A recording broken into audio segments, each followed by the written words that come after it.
All right, good evening. तो चलिए start करेंगे कि जो पीसीएस का एग्जाम है, right, how to go for that, उसकी मेंटरशिप के बारे में बात करने वाले हैं, कैसे करना है। पर्टिकुलरली प्री की बात करेंगे, और जब आप ये अटेंड कर रहे हैं तो क्या बेनिफिट होने वाला है। Will discuss the examination details, will understand the pattern, syllabus और क्या रिक्वायरमेंट है इस एग्जाम की। Will discuss the books required, study material कहाँ से क्या रेफर करना है, कितना पढ़ना है और क्या नहीं पढ़ना है, स्ट्रेटजी क्या होनी चाहिए, और सेल्फ स्टडी कैसे करनी है, राइट। तो ये कुछ हम बातें करने वाले हैं इसके बारे में। सबसे पहले सभी ने, आप लोगों ने नोटिफिकेशन देख लिया है, एडवर्टीजमेंट पढ़ ली होगी। और इस बार कुछ ऐसा है, जो वैकेंसीज हैं आई वुड से वो बम्पर वैकेंसीज आई हैं। 322 टोटल वैकेंसीज हैं, जिसमें सिर्फ एग्जीक्यूटिव ब्रांच की जो 46 है। एंड आई वुड से काफ़ी ज़्यादा है, इतनी तो काफ़ी टाइम से नहीं आई है। 100 150, ये तो डबल ही है। तो it's a great opportunity for everybody, right. Issue क्या आता है कि पीसीएस का एग्जाम है, टफ एग्जाम है, तो अपॉर्चुनिटी तो है, बट उसको इनकैश करना, it is not an easy task, right. और आप लोगों की प्रेफरेंस क्या है, जो यहाँ पे लिस्ट दिख रही है आपको, पीसीएस, डीएसपी, तहसीलदार, ETO, food supply officer, BDPO है, असिस्टेंट रजिस्ट्रार है, एलसीओ है, एम्प्लॉयमेंट ऑफिसर है। तो आपकी प्रेफरेंस इसमें से क्या हो सकती है। Generally it is required to be filled at the time of interview, right. आप लोगों की प्रेफरेंस क्या होगी, क्या मैं जान सकता हूँ। क्या प्रेफर करेंगे इन पोस्टों में से आप, फर्स्ट, सेकंड, थर्ड, तीन प्रेफरेंसेस। गुरप्रीत की DSP, that's great. And what about Nelson and Poonam,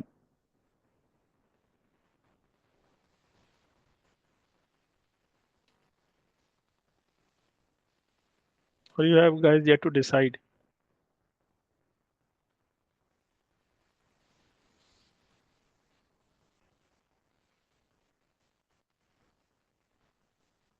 alright, चलिए आगे चलते हैं। तो पैटर्न आप लोगों ने देखा होगा, नोटिफिकेशन और जो इसका एडवर्टीजमेंट है वो सभी ने अच्छे से देख लिया है। आप लोगों को आइडिया है इसके पैटर्न का। आप लोगों ने पहले इसके बारे में कहीं डिस्कशन की हो कि जो पैटर्न है इस एग्जाम का, 3 स्टेज एग्जाम होता है, वो शायद आप लोगों को पता भी होगा कि एक प्रीलिमिनरी एग्जाम होता है, फिर मेंस होगा, और फाइनली एक इंटरव्यू होती है, राइट। अब 3 स्टेज हैं, जिसमें से जो अभी एग्जाम होगा सबसे पहले, वो प्रीलिमिनरी एग्जाम है या फर्स्ट स्टेज है, जिसको जनरली स्क्रीनिंग टेस्ट बोलते हैं, स्क्रीनिंग स्टेज है वो। और उसमें यहाँ पे 2 पेपर मेंशन किए हुए हैं, जनरल स्टडीज और सी सेट का। तो 2 पेपर होने वाले हैं इसमें। जो स्टेज 2 है वो थोड़ी सी डिफरेंट है, वहाँ पे मल्टीपल जो है पेपर होंगे, और वो सारे सब्जेक्टिव होंगे। मेंस क्यों है, क्योंकि वही है जो डिसाइड करेगा मेरिट की सिलेक्शन, किसका होना है किसका नहीं होना। क्योंकि जो प्रीलिमिनरी है वो सिर्फ क्वालिफाइंग नेचर का होता है, उसके मार्क्स कितने आए कितने नहीं, वो मायने नहीं रखता है इसमें।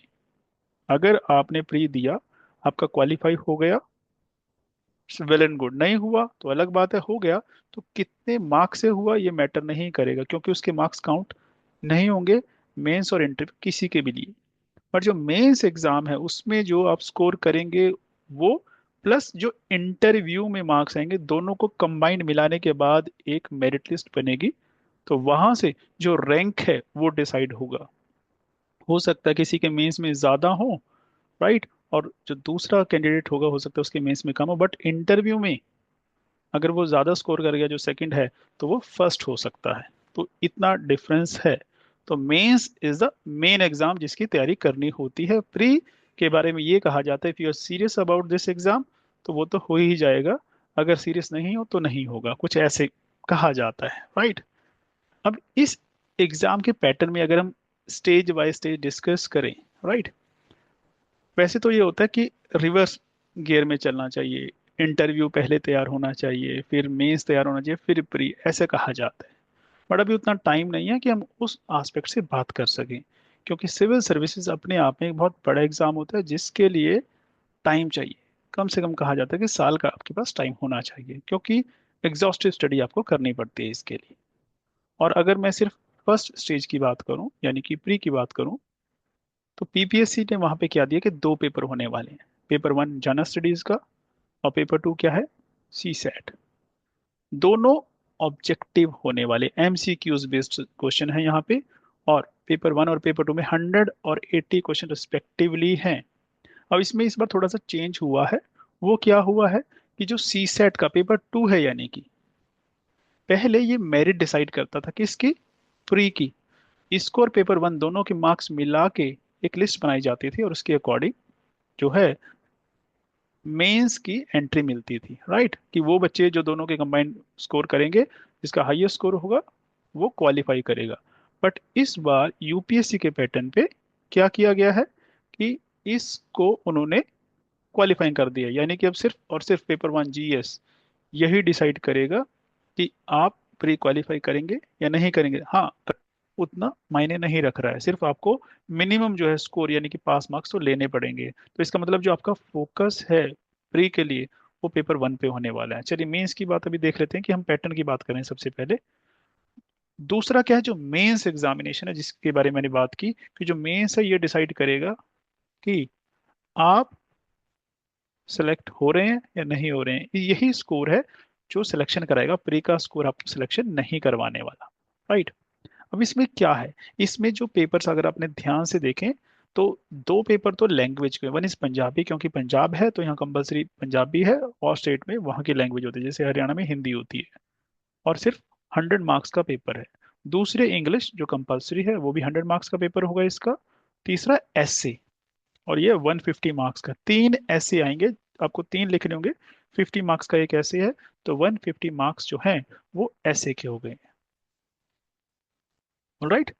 उसके अलावा जनरल स्टडीज के चार पेपर हैं, यानी कि जो जीएस पेपर था आपका प्री में, यहाँ पे वो चार पेपर में कन्वर्ट हो गया, और बड़ा इलेबोरेटिव सा यहाँ आपको नजर आ रहा होगा। पेपर वन यहाँ पे लिखा हुआ है हिस्ट्री, ज्योग्राफी, सोसाइटी, ऐसी पेपर टू में भी कई चीजें लिखी हुई, constitution, polity, governance, IR. Paper three में भी इन्होंने कई सब्जेक्ट लिखे हैं, इकोनॉमिक्स, स्टैटिस्टिक्स, सिक्योरिटी, है ना। उसी तरह से पेपर फोर में भी इन्होंने science and technology, environment, problem solving and decision making लिखा हुआ है। और दूसरी चीज क्या है कि जो जीएस के पेपर हैं, each paper is of 250 marks, यानी कि वेटेज किसका ज्यादा है, जनरल स्टडीज का ज्यादा है। तो यहाँ पे कुछ ऐसा है कि प्री में भी जीएस और मेंस में भी जीएस।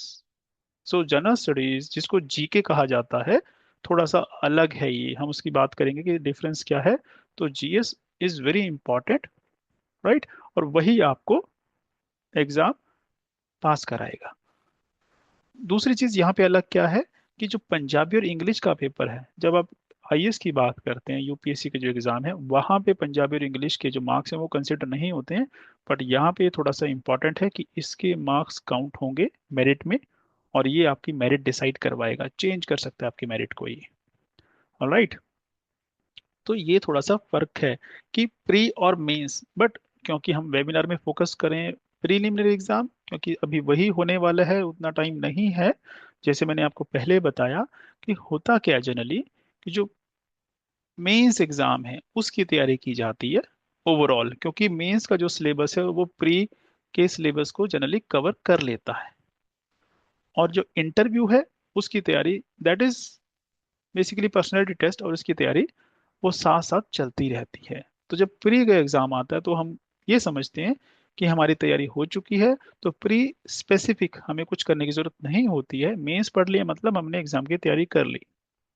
बट उतना टाइम हमारे पास नहीं है कि मेंस के लिए जो आपको चाहिए 8-10 महीने, है ना, इतना तो कम से कम चाहिए होता है पूरा एग्जॉस्टिव स्टडी के लिए। उतना नहीं है हमारे पास। क्या है, अप्रैल बोला गया है कि अप्रैल, तो ये करीब 4 महीने हैं, जनवरी भी निकलता जा रहा है, तो 3-4 महीने हैं। उसमें प्री के लिए आप पढ़ेंगे तो यस, क्लियर कर सकते हैं, ऐसा कुछ नहीं है, it is not difficult, right. अब सिलेबस की बात करते हैं कि पढ़ना कितना है, क्योंकि जब आपको पता होगा ना कितना लंबा रास्ता जाना है, तभी आप सोचेंगे कि कैसे पढ़ना है ना, और क्या प्लानिंग होगी आपकी, क्योंकि बिना प्लानिंग के तो आप नहीं पढ़ सकते ये। तो अगर दोनों पेपर की बात करें, पेपर 1 जीएस, जिसमें क्या क्या यहाँ पे लिखा हुआ है, एवरीडे साइंस। दूसरा क्या है, एनवायरमेंटल स्टडीज। फिर political theory and international order है, इंडियन पॉलिटी है, history of India and the world है, इंडियन इकोनॉमी है, ज्योग्राफी है, पंजाब है, और करंट इवेंट्स हैं, चाहे नेशनल या इंटरनेशनल इंपॉर्टेंस के जो होंगे। फिर है पेपर 2 सी सेट। इसमें क्या है, reading comprehension, antonym synonym grammar जो है, सेंटेंस फॉर्मेशन है, फिर इंटरपर्सनल स्किल्स है including communication skills, logical reasoning है, एनालिटिकल मेंटल एबिलिटी है, न्यूमेरिकल स्किल्स हैं, नंबर्स मैग्नीट्यूड वाला जो क्वेश्चंस आते थे वो हैं, फिर डाटा एनालिसिस जिसमें ग्राफ चार्ट टेबल्स जो होते हैं वो है। यानी कि देखा जाए थोड़ी सी इसमें ग्रामर है, कॉम्प्रिहेंशन है, और ले दे के रह क्या गया, लॉजिकल और क्वांट, है ना, रीजनिंग और क्वांट के क्वेश्चंस हैं इसमें। तो सबसे पहले कि अगर हम बात करें पेपर 1, क्योंकि मैंने बताया कि प्री और मेंस दोनों जगह में इट इज द जीएस जो इम्पोर्टेंट है, तो वो कैसे हमें करना है, राइट। तो इसको इलेबोरेट देखते हैं कि सिलेबस जो पीपीएससी ने दिया हुआ है, तो जो दिया हुआ एटलीस्ट वो तो हमें पढ़ना ही पड़ेगा, है ना, उसको तो हम इग्नोर नहीं कर सकते। तो यहाँ पे जो पीपीएससी ने लिखा है नोटिफिकेशन में, सिलेबस में साइंस में लिखा है state of matter, structure of atoms, versatile nature of carbon, acids, basis, salts, corrosion metals. तो ये बेसिकली क्या है, ये जो स्कूल में पढ़ा करते थे, आपको याद होगा स्कूल में 9th 10th में चीज़ें पढ़ते थे, जो फिजिक्स केमिस्ट्री में पढ़ते थे, वही चीज़ है ये। लाइफ ऑन अर्थ है, evolution, marine and terrestrial life, human body, life processes, nutrition, disease, तो ये क्या है, ये बायोलॉजी है। नेक्स्ट लिखा हुआ है public health initiative, mother and child health, right, और immunization, vaccination, HIV AIDS, TB, polio et cetera. अब ये क्या है, जो गवर्नमेंट के इनिशिएटिव्स हैं, वेलफेयर एक्टिविटीज जो चल रही हैं। सो ये बुक्स में नहीं होगा, ये जनरली कहाँ पे मिलेगा, करंट अफेयर्स में मिलेगा, गवर्नमेंट की स्कीम स्पेसिफिक है ये। फिर नेक्स्ट क्या लिखा है इन्होंने, force, law of motivation, gravitation, Archimedes principles. तो ये फिजिक्स के टॉपिक्स हैं कुछ जो स्कूल में पढ़ते थे, light, reflection, refraction, concepts and application, sound है, राइट। फिर कंप्यूटर एंड टेलीकॉम, तो ये क्या है, ये करंट है कि अभी कंप्यूटर टेलीकॉम में क्या कुछ चल रहा है, एप्लीकेशन जो नई नई आ रही है, जैसे अब आर्टिफिशियल इंटेलिजेंस बहुत ज़्यादा चल गया, जैसे पहले था नैनो टेक्नोलॉजी, बायोटेक्नोलॉजी, अब क्या हो गया है, अब हो गया आर्टिफिशियल इंटेलिजेंस। तो ये चीज़ें किस पर्पज से यूज होंगी, इनकी एप्लीकेशंस क्या हैं, राइट। तो उस चीज को यहाँ पे पीपीएससी कवर करने की कोशिश कर रही है।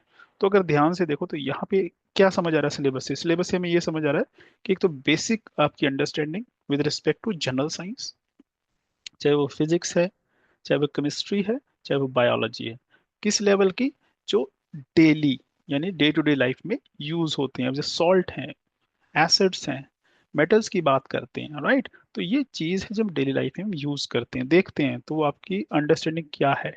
उसी तरह से डिजीज है, ह्यूमन बॉडी है, राइट, उसे चाहे मोशन है, ग्रेविटी है, एनर्जी है, ये सब वो है जो डेली लाइफ का पार्ट है, लाइट हो गया, साउंड हो गया, सब डेली लाइफ का है। दूसरी चीज इसमें क्या है एडिशनल, वो ये है कि आपकी awareness about the government schemes, government initiatives, चाहे पब्लिक हेल्थ को लेके, क्योंकि पब्लिक हेल्थ की बात क्यों हो रही है, आपको पता था कि वो कोविड आया था, उसी तरह से और भी इश्यूज हैं जो हम फेस करते रहते हैं, कभी वायरल फैल गया, कभी कोई टीबी का इशू चल रहा है, कभी कुछ चल रहा है, तो गवर्नमेंट उसके लिए क्या कर रही है। उसके अलावा कंप्यूटर आज की डेट में है कि AI आ रहा है, तो ये बेसिकली कि एग्जामिनेशन में क्या आपसे मांगा जा रहा है कि आप कितना अपडेटेड हो, आप कितना अवेयर हो, राइट।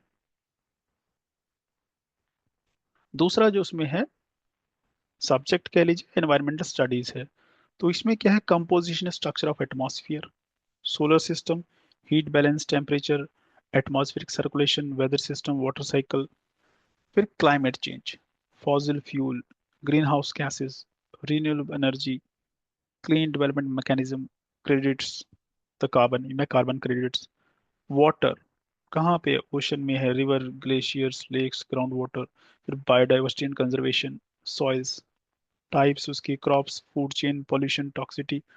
अब ये क्या है, एनवायरनमेंट में जो टॉपिक्स यहाँ लिखे हुए हैं कुछ इसमें से हैं ज्योग्राफी के, राइट, जैसे एटमॉस्फेयर है, ये ज्योग्राफी में पढ़ा जाता है, सोलर सिस्टम ज्योग्राफी में पढ़ लेते हैं। फिर एटमॉस्फेयर सर्कुलेशन है, वेदर है, वाटर साइकिल है, ये ज्योग्राफी की चीजें हैं जो पढ़ी जाती हैं। उस तरह से वाटर है, ये सारा क्या है, ज्योग्राफी का पार्ट है। सॉइल है, फूड क्रॉप्स है, तो ये सारा किसका पार्ट है, ज्योग्राफी का। इसमें से कुछ जो एनवायरनमेंट का, like climate change, biodiversity and conservation, food chain है, फिर पॉल्यूशन है, ये चीजें एनवायरनमेंट स्टडीज में पढ़ी जाती। मीन्स एनवायरनमेंट जो बेसिक अंडरस्टैंडिंग है विद रिस्पेक्ट टू ज्योग्राफी, तो वो हमें पढ़नी होगी, वो देखना पड़ेगा। जो थर्ड यहाँ पे टॉपिक है वो है political theory and international order. Right. तो अगर देखा जाए तो यहाँ पे पीपीएससी ने लिखा है पॉलिटिकल थ्योरी, बट है क्या यहाँ पे, यहाँ पे बेसिक जो कॉन्सेप्ट है, बेसिक कॉन्सेप्ट कौन से, freedom, equality, social justice, rights, duties, citizenship, nationalism, secularism, और ये बेसिकली कहाँ पे हैं। आप लोगों में से किसी ने ये पहले कॉन्सेप्ट सुने हैं, पढ़े हैं, या कहाँ पे पढ़े हैं, या कहाँ पे होंगे आपके अकॉर्डिंग ये, एनी आइडिया।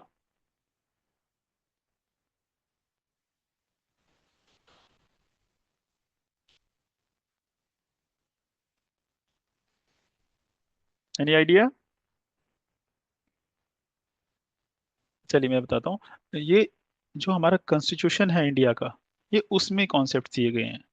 लिखा हुआ पॉलिटिकल थ्योरी पॉलिटिकल साइंस के टॉपिक है, बट ये हमारे कॉन्स्टिट्यूशन के टॉपिक्स हैं, वहाँ पे ये चीज़ें पढ़ी जाती हैं, क्योंकि कॉन्स्टिट्यूशन इन चीज़ों की गारंटी करता है, इक्वलिटी, फ्रीडम, सोशल जस्टिस, है ना, सिटीजनशिप के राइट्स देता है हमें वो, उसके अलावा फंडामेंटल राइट्स देता है, ड्यूटीज देता है। तो ये कॉन्सेप्ट या पॉलिटिकल साइंस में पढ़े जाते हैं। दूसरा क्या लिखा हुआ है, यूएनओ और उसके ऑर्गन्स, यूनाइटेड नेशंस, उसके ऑर्गन्स, एजेंसीज। तो ऐसी जो दूसरी ऑर्गेनाइजेशंस हैं, वर्ल्ड बैंक है, आईएमएफ है, डब्ल्यूटीओ है, यूरोपियन यूनियन है, G20 है, ब्रिक्स है ना, और उनका रोल क्या है।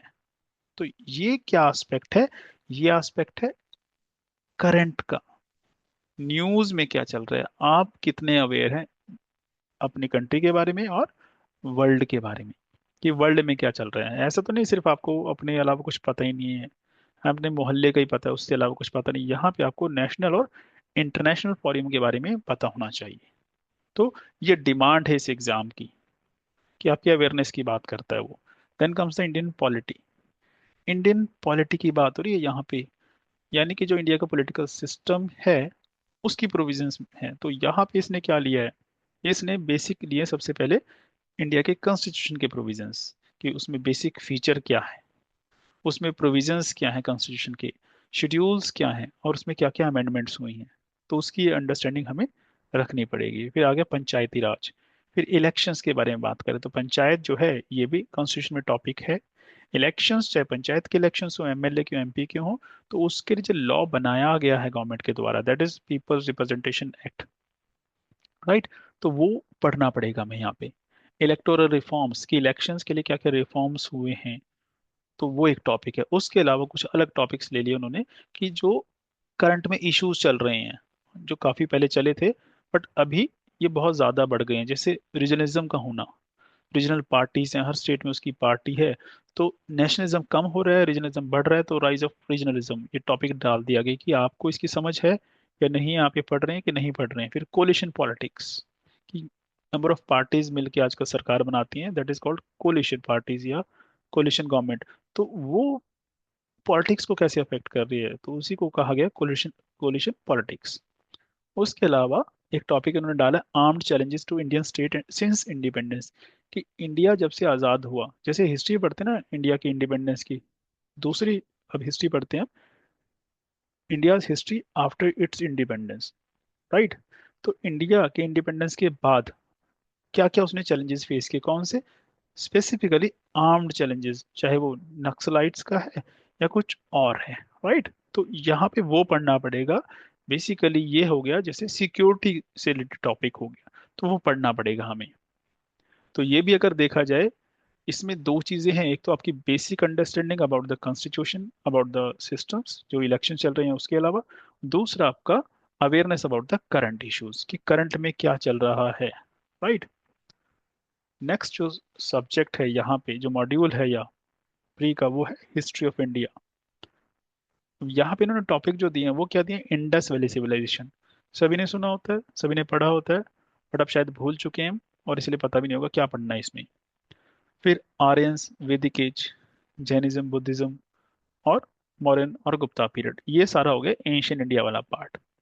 उसके आगे लिखा हुआ है एडवेंट ऑफ इस्लाम, सल्तनत पीरियड, भक्ति मूवमेंट, मुगल्स, राइट। ये सारा कौन सा पार्ट हो गया? ये हो गया मिडीवल इंडिया। आगे लिखा है coming of European powers and the advent of the British rule. फिर लिखा है म्यूटिनी ऑफ 1857। फिर लिखा है ब्रिटिश रूल, फिर जो इंडियाज नेशनल मूवमेंट। तो ये सारा हो गया इंडिया का फ्रीडम स्ट्रगल, जो मॉडर्न इंडिया है कि यूरोपियंस आए, कैसे उन्होंने इंडिया को कैप्चर किया, स्पेसिफिकली ब्रिटिशर्स ने। यहाँ पे फिर रिवोल्ट हुआ 1857 का। फिर ब्रिटिश जो रूल था वो कैसा था, और इंडिया ने अपनी इंडिपेंडेंस कैसे अचीव की, यानी कि आपको मॉडर्न हिस्ट्री। तो अगर देखा जाए इंडिया की एंशियंट, मिडीवल, मॉडर्न सारी हिस्ट्री की नॉलेज आपको होनी चाहिए। तो ये डिमांड है इस एग्जाम की। उसके अलावा इन्होंने थोड़ा सा और एलेबोरेट कर दिया, जो कि आईएएस के एग्जाम में भी नहीं होता है। वो क्या है? World history. कुछ टॉपिक वर्ल्ड हिस्ट्री के डाल दिए गए हैं, और हैरानी की बात है कि मेंस के अलावा ये प्री में वर्ल्ड हिस्ट्री के क्वेश्चन पूछते हैं, आपको पढ़ना पड़ेगा। और स्पेसिफिक टॉपिक है यहाँ पे, लाइक रेनेसा है, राइट, इंडस्ट्रियल रेवोल्यूशन है यूरोप का, American revolution, French revolution, Russian revolution और वर्ल्ड वॉर। यानी कि जो मेजर रेवोल्यूशंस हुए हैं वर्ल्ड में। और उसके अलावा जहाँ से हम वर्ल्ड हिस्ट्री पढ़ते हैं रेनेसां से लेके, तो उसके अलावा तीन रेवोल्यूशन तो है स्टेट्स के और एक है इंडस्ट्री का। उन सब की knowledge including the world war, जो कि सबसे इंपॉर्टेंट है, world war first as well as world war second. तो पीपीएससी डिमांड करती है आपसे कि आपको इंडिया के साथ साथ वर्ल्ड की भी हिस्ट्री की नॉलेज रखनी पड़ेगी, राइट। उसके अलावा इन्होंने डाला है उसमें सिलेबस में इंडियन इकोनॉमी। अगर इंडियन इकोनॉमिक डेवलपमेंट की बात करूं तो इन्होंने इसको, या इंडियन इकोनॉमी को, दो एस्पेक्ट में कवर करने की कोशिश की है, या वैसे आपसे डिमांड रखी गई है। वो क्या है? एक एस्पेक्ट वो है 1950 टू 1991। 1991 क्यों है? क्योंकि 1991 में इंडिया में रिफॉर्म्स आए थे, है ना, चेंज आया था। लिबरलाइजेशन, प्राइवेटाइजेशन और ग्लोबलाइजेशन का इरा आया था। तो उससे पहले इंडिया की इकोनॉमी और उसके बाद की, तो वही लिखा हुआ इन्होंने, इंडियन इकोनॉमिक डेवलपमेंट 50 टू 91। तो उस टाइम क्या पॉलिसीज थी, पब्लिक सेक्टर में क्या डेवलपमेंट्स हुई, बैंकों का नेशनलाइजेशन हुआ, वगैरह वगैरह। फिर 5 ईयर प्लान थे, क्या उनके गोल्स थे, क्या अचीव कर पाए। फिर 1991 से लेके अब तक का क्या पॉलिसीज हैं, क्या डिसीजंस हैं, और क्या उनके रिजल्ट रहे हैं, और जो परफॉर्मेंस कैसी रही है। अब जो ये वाला एस्पेक्ट है परफॉर्मेंस वाला, और उससे लास्ट जो लिखा हुआ की चैलेंजेस एंड रिस्पॉन्सेज, ये दोनों अगर देखा जाए मिला के, तो ये बेसिक नॉलेज के साथ साथ आपको जो करंट में अंडरस्टैंडिंग है आपकी, वो होनी चाहिए। जैसे ग्रोथ क्या रही है, फिस्कल डेफिसिट, रेवेन्यू डेफिसिट जो हम बजट में पढ़ते हैं, ट्रेड कितना रहा है, कैसा चल रहा है ट्रेड, किस डायरेक्शन में चल रहा है, हमारा बैलेंस ऑफ पेमेंट क्या है, इन्फ्लेशन, और सर्विस सेक्टर कैसे ग्रोथ हो रही है। अगर चैलेंजेस की बात करें तो यहाँ पे क्या है कि एग्रीकल्चर, फूड सिक्योरिटी, इनके लिए क्या चैलेंजेस हैं, राइट, और क्या रिस्पॉन्स है गवर्नमेंट का। उसी तरह से इंडस्ट्रियलाइजेशन, पावर्टी एलिवेशन प्रोग्राम है, एम्प्लॉयमेंट के लिए क्या प्रोग्राम है, रूरल और अर्बन में क्या इंफ्रास्ट्रक्चर है, सोशल सेक्टर कैसा है हमारा, वहाँ पे हेल्थ है, एजुकेशन है कैसे। तो अगर देखा जाए तो ये बेसिकली क्या बात करें, इंडिया की इकोनॉमी कैसी है, उसमें क्या चैलेंजेस है हमारे लिए, और गवर्नमेंट का क्या रिस्पॉन्स है, गवर्नमेंट कर क्या रही है। तो कैसे पता लगेगा अब आपको? जब आप अवेयर हैं अबाउट योर सराउंडिंग्स, मीन्स आप रेगुलर न्यूज़पेपर पढ़ते हैं, और मैं एक्सपेक्ट करूंगा कि आप लोग रेगुलरली न्यूज़पेपर पढ़ते होंगे। जी, जो मुझे सुन रहे हैं, क्या आप टाइप करके बता सकते हैं कि आप कौन सा न्यूज़पेपर पढ़ते हैं, या पढ़ते थे और अब नहीं पढ़ रहे हैं? कौन कौन सा पढ़ रहे हैं प्लीज, मैं सुनना चाहूंगा। राइट, उसके बाद है ज्योग्राफी सब्जेक्ट। तो ज्योग्राफी के लिए क्या इन्होंने टॉपिक दिए हैं? वन इज पॉपुलेशन, तो उसका डिस्ट्रीब्यूशन कैसा है पॉपुलेशन का इंडिया में, डेंसिटी क्या है, ग्रोथ क्या है, और उसका कंपैरिजन कैसा है। फिर माइग्रेशन जो है क्या होती है, कितने तरह की होती है, क्यों होती है, क्या रिजल्ट होते हैं उसके। Human development, human settlement, land resources, agriculture, water resources, mineral and energy resources, manufacturing industries, planning, sustainable development in India, transport, communication, international trade, and geographical perspective on selected issues and problems। तो ये जो geography के topic हैं, अगर इसको देखा जाए तो यहाँ पे बेसिकली टॉपिक क्या है, ये सारे के सारे इंडिया की ज्योग्राफी से रिलेटेड है। यहाँ पे बेसिक अंडरस्टैंडिंग वाली बात नहीं की गई है, कि जो बेसिक कॉन्सेप्ट होते हैं, जो कि हमने एनवायरनमेंट में बात की थी, वहाँ पे एटमॉस्फेयर की बात की थी, है ना, कि वो डिमांड है पीपीएससी की एनवायरनमेंट स्टडीज में, पर वो ज्योग्राफी की डिमांड है। तो यानी कि ज्योग्राफी कॉन्सेप्ट एनवायरनमेंट में डाल दिए गए, और यहाँ पे क्या है, स्पेसिफिकली इंडियन ज्योग्राफी, चाहे पॉपुलेशन है, ह्यूमन सेटलमेंट है, ये ज्योग्राफी इंडिया की, water resources, land resources, agriculture, और ये एनर्जी रिसोर्सेज, इंडस्ट्री, ये सारा क्या है, ये इंडिया की इकोनॉमिक ज्योग्राफी है, कि इंडिया की इंडस्ट्री कैसी है, इंडिया में जो रिसोर्सेज हैं, चाहे वो माइनिंग रिसोर्सेज हैं, एनर्जी के रिसोर्सेज हैं, कैसे हैं, मेटल्स कैसे हैं, राइट। उसी तरह से ट्रांसपोर्ट है सेक्टर, वो कैसा है, फिर ट्रेड कैसा है हमारा, किस डायरेक्शन में है, किसका किस कंट्री के साथ कैसा डेफिसिट है, सरप्लस है, तो वो कैसा है ट्रेड, राइट।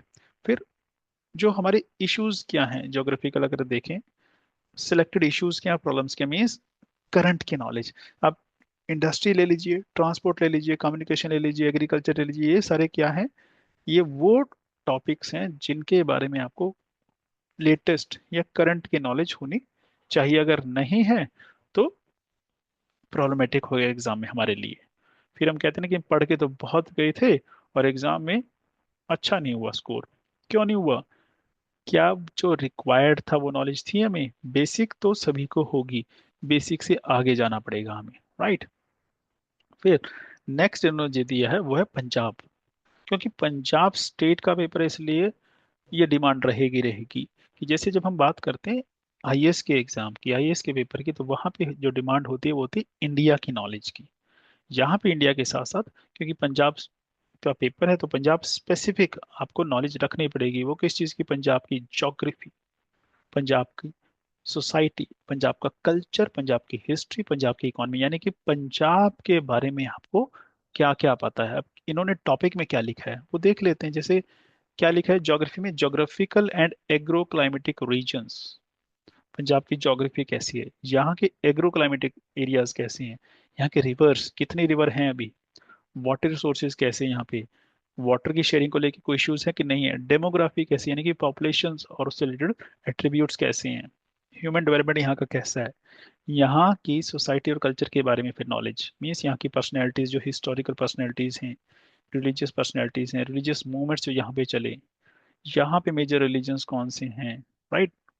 लिटरेचर के बारे में क्वेश्चन आ सकता है, फोकलोर की जो फोक आर्ट है उसके बारे में, चाहे फोक सॉन्ग हैं, फेयर्स एंड फेस्टिवल्स हैं, उसके बारे में आपकी क्या नॉलेज है, परफॉर्मिंग आर्ट्स हैं, फाइन आर्ट्स हैं, क्राफ्ट पंजाब का कैसा है उसकी नॉलेज। फिर हिस्ट्री पंजाब की, चाहे वो सूफी संत थे, गुरुज थे, फिर यानी कि मिडीवल टाइम में, लोधी मुगल के टाइम में, फिर सिख रूलर आए, रंजीत सिंह का आपने नाम सुना, ब्रिटिशर्स के टाइम में, और जब इंडिया का इंडिपेंडेंस का मूवमेंट चला, यानी कि फ्रीडम स्ट्रगल मूवमेंट चला, उस टाइम में पंजाब कैसा था, and Punjab in the independent India, और इंडिपेंडेंस के बाद कैसा पंजाब। तो ये नॉलेज आपको चाहिए। फिर इकोनॉमी की नॉलेज, जब वर्ल्ड या आप इंडिया की नॉलेज रखोगे तो वहां पे इंडिया के साथ साथ आपको पंजाब की इकोनॉमी का नॉलेज चाहिए, पंजाब का एग्रीकल्चर कैसा है, क्योंकि पंजाब इज एग्रीकल्चर स्टेट, ये आप सभी को पता है। एनिमल हस्बेंड्री, यहाँ पे क्या स्टेटस है उसका, यहाँ की इंडस्ट्री कैसी है, सर्विस सेक्टर कैसा है, मेजर ऑक्यूपेशंस क्या है लोगों का, डेवलपमेंट्स और इकोनॉमिक ग्रोथ कैसी है, यहाँ की पब्लिक फाइनेंस कैसे हैं, सेंटर स्टेट के रिलेशन कैसे हैं, और जो पब्लिक सेक्टर इंस्टीट्यूशंस हैं, कोऑपरेटिव सेक्टर्स हैं या कोऑपरेटिव इंस्टीट्यूशंस है, वो कैसे हैं। तो अगर देखा जाए सिलेबस जो हम देख रहे हैं बड़ा एग्जॉस्टिव सा है। और नीचे एक चीज और है जो पीपीएससी ने सिलेबस में लिखी हुई है, the topics listed in the syllabus are only indicative for the general guidance of the candidates and cannot be deemed as exhaustive list. This is very bad. क्यों? यूपीएससी ने एक चीज लिख दी है कि जो हमने टॉपिक्स यहाँ मेंशन किए हैं, अगर आप वही पढ़ के आ रहे हो और कोई क्वेश्चन आ गया, आपको लगता है कि वो उस टॉपिक में से नहीं आया है, कल को आप शोर नहीं मचाओगे, आप ये नहीं क्लेम करोगे कि तो सिलेबस से बाहर है, आउट ऑफ सिलेबस पेपर था। क्योंकि यूपीएससी या सॉरी पीपीएससी सेज कि जो टॉपिक्स दिए गए हैं वो सिर्फ रेफरेंस के लिए इंडिकेटिव हैं, ताकि आपको पता लग जाए कि आपने किस तरह से या क्या पढ़ना है आपने। ये मत सोच लेना कि सिर्फ यही पढ़ना है, इसके अलावा कुछ और नहीं आ सकता। सिर्फ इस लाइन का यही पर्पज है कि कल को आप कोई ऑब्जेक्शन रेज ना करें, राइट। तो बेसिकली यही होगा। इसका मतलब क्या है कि जो भी सब्जेक्ट हैं, चाहे वो हिस्ट्री है, चाहे वो ज्योग्राफी है, चाहे वो इकोनॉमी है, चाहे वो पॉलिटी है, चाहे वो एनवायरनमेंट है, चाहे वो पंजाब की हिस्ट्री है, चाहे वो वर्ल्ड हिस्ट्री है, राइट। तो ये सारा आपको एक्सटेंसिवली पढ़ना पड़ेगा।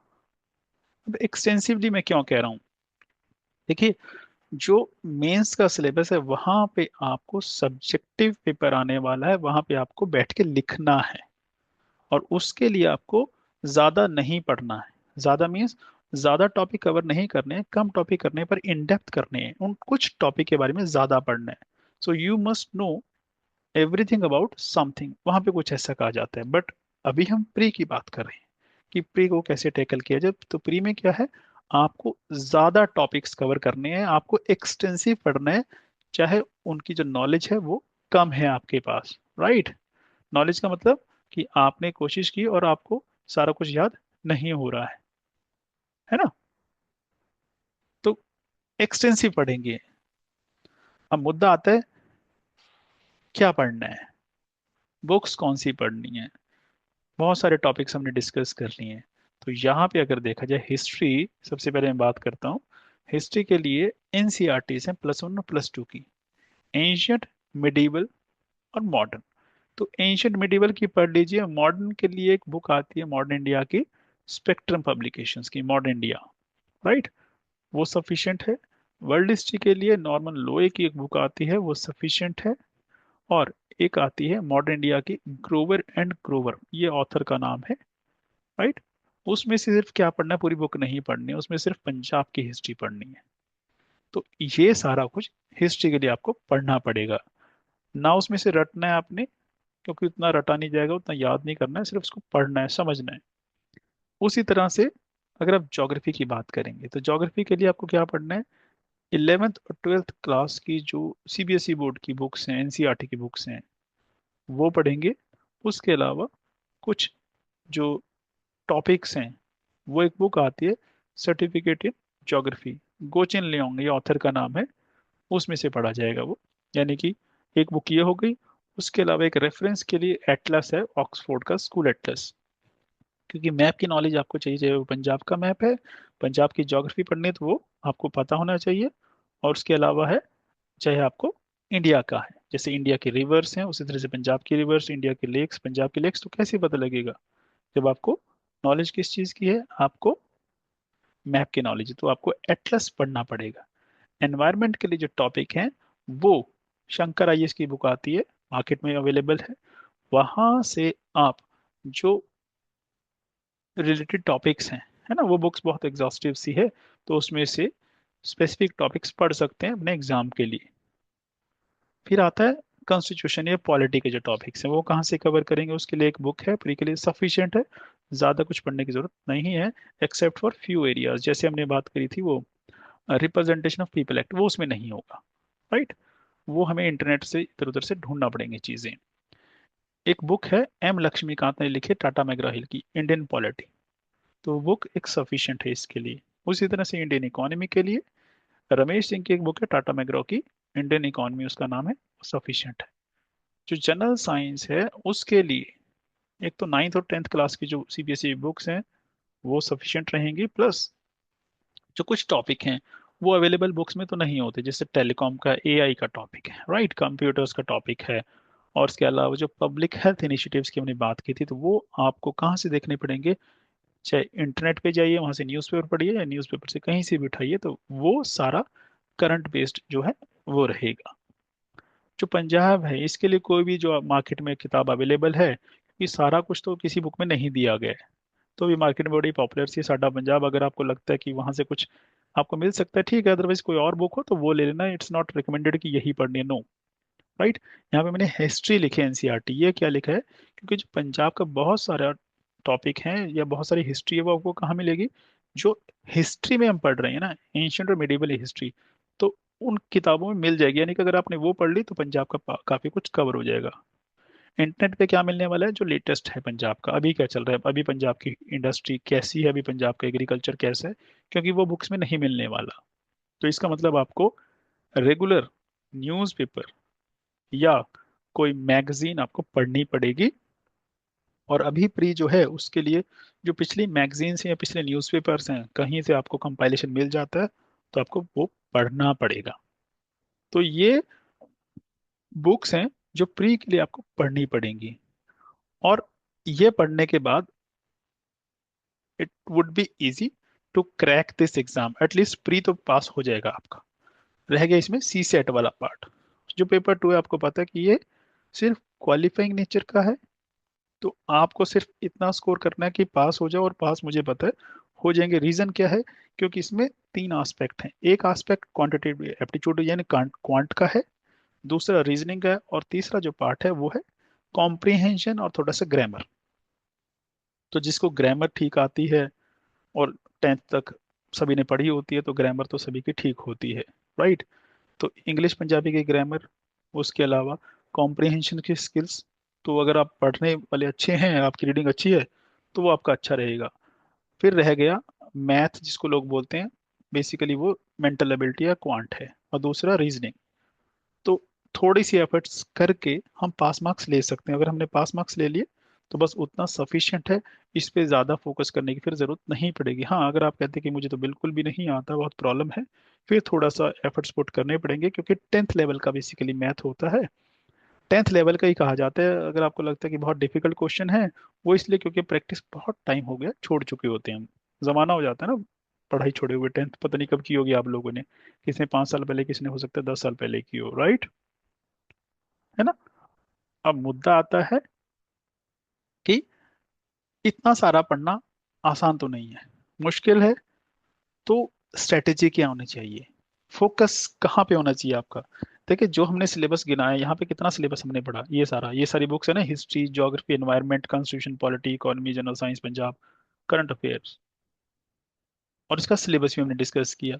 तो उसमें से आपको क्या करना है, ये तीन सब्जेक्ट पे आपकी कमांड होना बहुत जरूरी है अगर आपको प्री क्लियर करना है तो।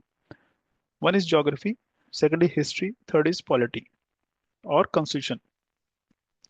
जो चौथा एस्पेक्ट है वो है कि आपकी सराउंडिंग्स में क्या हो रहा है, न्यूज में क्या चल रहा है। ज्योग्राफी मैंने सबसे पहले लिखा हुआ है, क्योंकि ज्योग्राफी की नॉलेज अगर अच्छी है तो आपको हिस्ट्री अच्छी समझ में आएगी, और अगर आपकी हिस्ट्री बहुत अच्छी है तो आपको पॉलिटी है, फिर चाहे इकोनॉमी है, चाहे कुछ भी है, फिर वो चीज़ें आपको अच्छी समझ में आने वाली हैं, राइट।